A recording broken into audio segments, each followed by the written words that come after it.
আসসালামু আলাইকুম গাইস, কেমন আছেন সবাই? তো আজকে মধ্যবিত্ত সম্পর্কে কিছু কথা বলতে চাই।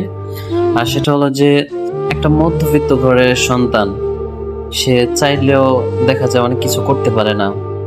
তার একটা জিনিস ইচ্ছে হয়েছে, একটা স্বপ্ন আছে অনেক বড়। সে অনেক বড় স্বপ্ন নিয়ে সামনের দিকে এগিয়ে যেতে চায়, বাট সেই স্বপ্নগুলো তার পূরণ হচ্ছে না। কেন?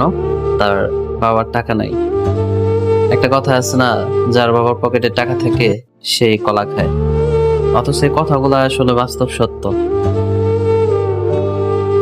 একটা ধনীর দুলালি, একটা ধনীর ঘরের সন্তান ঠিক যেভাবে জীবনযাপন করে, তার লাইফস্টাইল যেরকমটা হয়, একটা মধ্যবিত্ত ঘরের সন্তানের লাইফস্টাইল তেমনটা হয় না।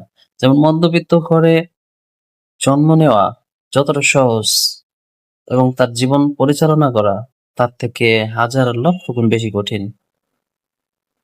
দেখা যায় একটা মধ্যবিত্ত ঘরের সন্তানকে অনেকে অনেক ধরনের কথা বলবে, ভালো কথা বলবে না কেউ, খারাপ কথা বলবে, আজেবাজে কথা বলবে, থাপ্পড় দিবে, লাত্থি গুতা অনেক কিছু দিবে।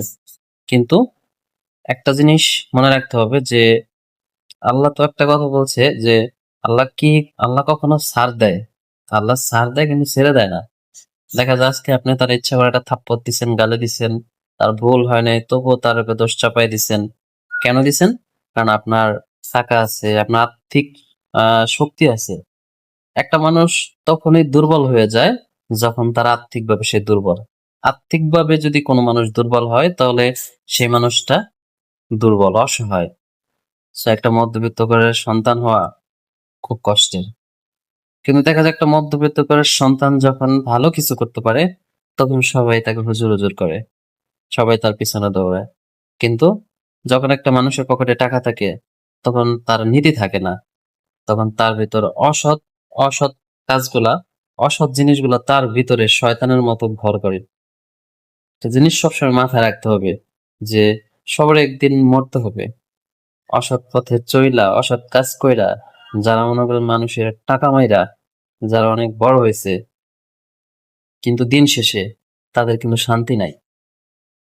আসলে শান্তি কোথায়? একটা জিনিস দেখবেন যে মানুষ যখন শান্তি খুঁজতে যায় তখন দেখবেন যে ওই যারা চাকরি থাকে না তারা কিন্তু দেখা চাকরির খোঁজ করতে যায়। যাদের চাকরি আছে তারা চাকরি ছাড়তে চায়। যারা অবিবাহিত তারা বিয়ে করতে চায়। যারা বিবাহিত তারা আহ ছাড়তে চায়, ডিভোর্স দিতে চায়।